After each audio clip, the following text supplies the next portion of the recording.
శ్రీ గణేశాయ నమః.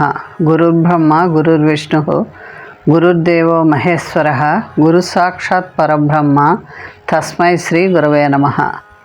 మోహన్వాణి ఛానల్ వింటున్న శ్రోతలందరికీ దీపావళి శుభాకాంక్షలు. అసలైన పిల్లల పండుగ దీపావళి. భారతీయ సంస్కృతికి ప్రతిబింబంగా వెలుగొందేవే మన పండుగలు.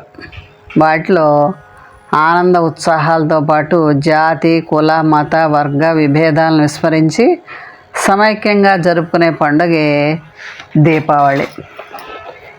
ఈ పండుగే పిల్లలకు అసలు సిసలైన ఆనందోత్సాహాల పండుగ.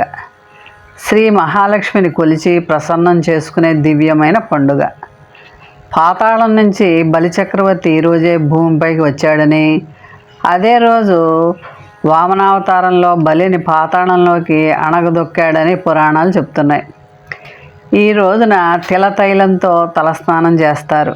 దానికి కారణం దీపావళి పర్వ పవిత్ర రోజుల్లో లక్ష్మీదేవి తిలతైలంలో ఉంటుంది. నరక చతుర్దశి రోజున నువ్వులతో చేసిన వంటకాలు ఇష్టంగా తింటారు. నరక చతుర్దశి పండుగకి వెనుకున్న గాథ ఏంటంటే, పూర్వం నరకాసురుడు ఇంద్రుడి తల్లి అతిథి కర్ణాభరణాలను దేవతాపుత్రికలు 16,000 మందిని బలవంతంగా తీసుకెళ్తాడు. అది తెలుసుకున్న సత్యభామ తన భర్త శ్రీకృష్ణుడితో కలిసి నరకాసురుని పైకి యుద్ధానికి వెళ్ళి శ్రీకృష్ణుడి చంపిస్తుంది. దానికి ప్రతీకగా నరక చతుర్దశిని ప్రజలు ఆనందంగా జరుపుకుంటారు.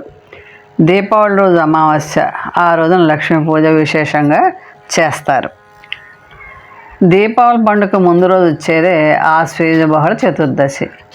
దీన్ని నరక చతుర్దశిగా జరుపుకుంటారు. నరకాసుడైన రాక్షసుడు చెలరేగి సాధుజనులను పీడిస్తూ ఉంటే దేవమానవ లోకాల్లో సంక్షోభాన్ని కలిగిస్తూ ఉంటాడు. కృతయుగంలో హిరణ్యాక్షను వధించిన వరాహస్వామికి, భూదేవికి అసుర సంధ్యా సమయంలో జన్మించాడు నరకుడు. అతడు లోకకంటకుడైన మహావిష్ణువు వధించకూడదని, తల్లి అయిన తన చేతిలోనే మరణించాలని వరం పొందింది భూదేవి. మహావిష్ణువు ద్వాపరయుగంలో శ్రీకృష్ణ భగవానుడిగా అవతరించినప్పుడు భూదేవి సత్యభామగా జన్మించింది. అప్పటికి నరకాసుడు లోకకంటకుడై చేస్తున్నటువంటి అధర్మ కృత్యాలను అరికట్టడానికి సత్యభామ సమేతంగా తరలి వెళ్తాడు శ్రీకృష్ణుడు. వారి మధ్య జరిగిన భీకర సంగ్రామంలో భూదేవి అంశైన సత్యభామ శరాఘాతాలకు మరణించాడు నరకుడు. తన పుత్రుని పేరైనా కలకాలం నిలిచేలా ఉండేలా చేయమని సత్యభామ ప్రార్థించడంతో ఆ రోజు నరక చతుర్దశిగా పిలువబడుతుంది. అలా వరం ప్రసాదించాడు శ్రీకృష్ణుడు. నరకుని చెర నుండి సాధుజనులు 16,000 మంది రాజకన్యలు విడిపించబడ్డారు. నరకాసుని పీడ విరగడైందని సంతోషంతో మరుసటి రోజు ప్రజలందరూ సంబరాలు జరుపుకున్నారు. ఈ సంబరాలు జరుపుకునే అమావాస్య కావడంతో చీకటిని పాలుద్రోలుతూ ప్రజలు దీపాలతో తోరణాలు వెలిగించి బాణాసంచా కాల్చి వేడుక చేసుకున్నారు.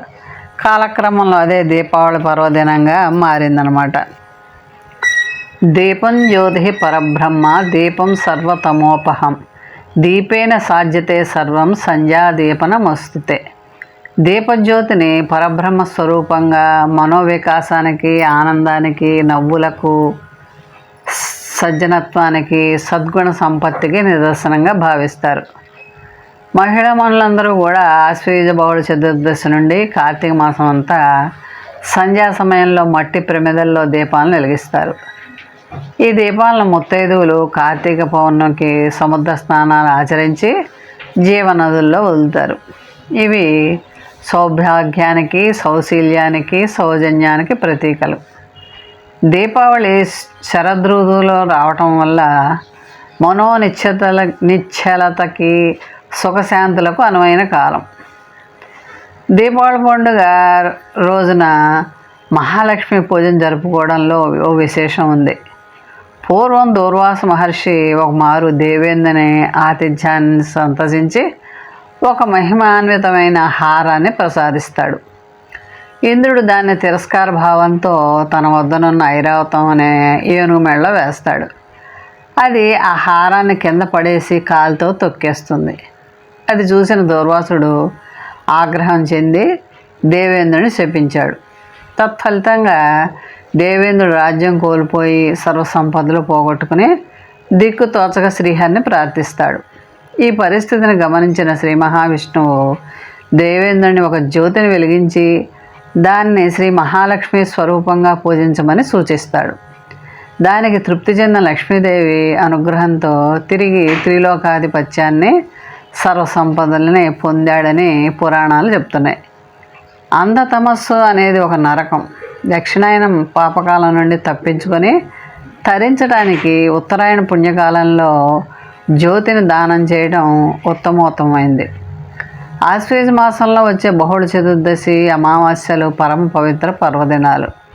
భక్తి విశ్వాసాలతో ఆనందోత్సాహాలతో దేశమంతటా పిల్లలు పెద్దలు అందరూ కలిసి జరుపుకునే పండుగ దీపావళి. దీపావళి రోజున ప్రతి ఇంటా మహాలక్ష్మి పూజ చేసుకోవాలి. కూర్చున్నట్లుగా మూర్తి ఉన్నటువంటి లక్ష్మీదేవికి ఎర్రటి పద్మాలతో లేదా తెల్ల కలువలతో పూజ చేయాలి. అమ్మవారి అలంకరణకు ఎర్రటి గులాబీలు వాడాలి. మహాలక్ష్మి అష్టకం, కనకధార స్తోత్రం పారాయణ చేయాలి. దేవాలయంలో లక్ష్మీ అష్టోత్తర పూజన చేయించుకుంటే మంచిది. కొందరు స్త్రీలు ఈ రోజున లక్ష్మీ కుబేర హోమాలు, కేదారస్వామి వ్రతం, సత్యనారాయణ వ్రతం పూజలు, వైభవలక్ష్మి వ్రతాలు ఆచరిస్తూ ఉంటారు. సాయంత్రం 6 గంటలు దాటిన తర్వాత 2 వెండి దీపాల్లో ఆవు నెయ్యి వెలిగించి చక్కగా దీపారాధన చేసి 108 సార్లు ఓం మహాలక్ష్మీదేవియే నమః అనే మంత్రంతో కుంకుమ పూజని చేయాలి. మహాలక్ష్మి ఎక్కడ ఉంటుందంటే శుభ్రత, శుభ్రత ఉన్న ఇంట్లోనూ మహాలక్ష్మి కొలువై ఉంటుంది. మాసిన బట్టలు ధరించిన వారి దగ్గర సంధ్యాకాలంలో నిద్రపోయి ఇంట్లోనూ మహాలక్ష్మి ఉండదు. ధనానికి, ధాన్యానికి, పుస్తకానికి, పెద్దలకి కాళ్ళు తగిలితే శ్రీ మహాలక్ష్మీదేవికి ఆగ్రహం వస్తుందని పెద్దలు చెప్పేవారు. అన్నిటికన్నా మించి మహిళలు కన్నీరు పెట్టుకునే చోట ఆమె నివాసం ఉండదు. కాబట్టి ఆడవారిని గౌరవిద్దాం. ఉత్తర దిక్కుకు అధిపతి అయిన కుబేరుడికి యక్షులకు నాయకుడైన కుబేరుని తపోనిష్టకు మెచ్చి అతనికి అపార ధనరాశిని మహానుగ్రహంగా శ్రీ మహాలక్ష్మీదేవి అనుగ్రహిస్తుంది. కాబట్టి కుబేరుని అనుగ్రహం కలిగితే మహాలక్ష్మి అనుగ్రహం కూడా కలుగుతుంది. కాబట్టి లక్ష్మిని పూజించి ఆమె అనుగ్రహాన్ని పొందుదాం. కలువ పూలంటే శ్రీ మహాలక్ష్మికి నివాసం కాబట్టి కలువ పూలతో పూజిస్తే లక్ష్మి అనుగ్రహిస్తుంది. ఇలా లక్ష్మీదేవిని పూజించి అమ్మ అనుగ్రహం పొందుదాం. రాక్షస నాశనానికి, ధర్మ ప్రతిష్టాపనకి గుర్తుగా అమావాస్య నాడు జరుపుకునే దీపావళి పండుగ నాడు లక్ష్మీదేవికి ప్రతీకగా వెలుగులు విరజమ్మే దీపలక్ష్మిని పూజించడం వల్ల సర్వశుభాలు కలుగుతాయి. కాబట్టి దీపం ప్రతి ఒక్కరూ కూడా పెట్టి దీపాన్ని పూజించి మహాలక్ష్మి అనుగ్రహాన్ని పొందుదాం. మోహన్వాణి ఛానల్ వారికి ధన్యవాదాలు. వినండి, వినిపించండి, వింటూనే ఉండండి. మన కార్యక్రమాలు నచ్చితే ఒక లైక్ చేయండి, మాకు ఎంతో ఎంకరేజ్మెంట్గా ఉంటుంది. అలాగే కామెంట్ చేయండి. కామెంట్ చేస్తే మేము మంచి క్వాలిటీ కంటెంట్ అందించడానికి దోహదపడుతుంది. ఆడియోస్ని షేర్ చేయండి. ఆడియోని షేర్ చేస్తే మన ఛానల్ అభివృద్ధి చెందడానికి ఉపయోగపడుతుంది. ఇంతవరకు మన కార్యక్రమాన్ని చూస్తూ ఎంజాయ్ చేస్తున్నట్లయితే, ఒకవేళ సబ్స్క్రిప్షన్ కనుక చేయలేకపోతే ఇప్పుడే ఈ క్షణమే సబ్స్క్రైబ్ చేసుకుని ఆ పక్క నుండి బెల్ బటన్ మోగించండి. వినండి, వినిపించండి, వింటూనే ఉండండి. మోహన్వాణి తెలుగు పోడ్కాస్ట్.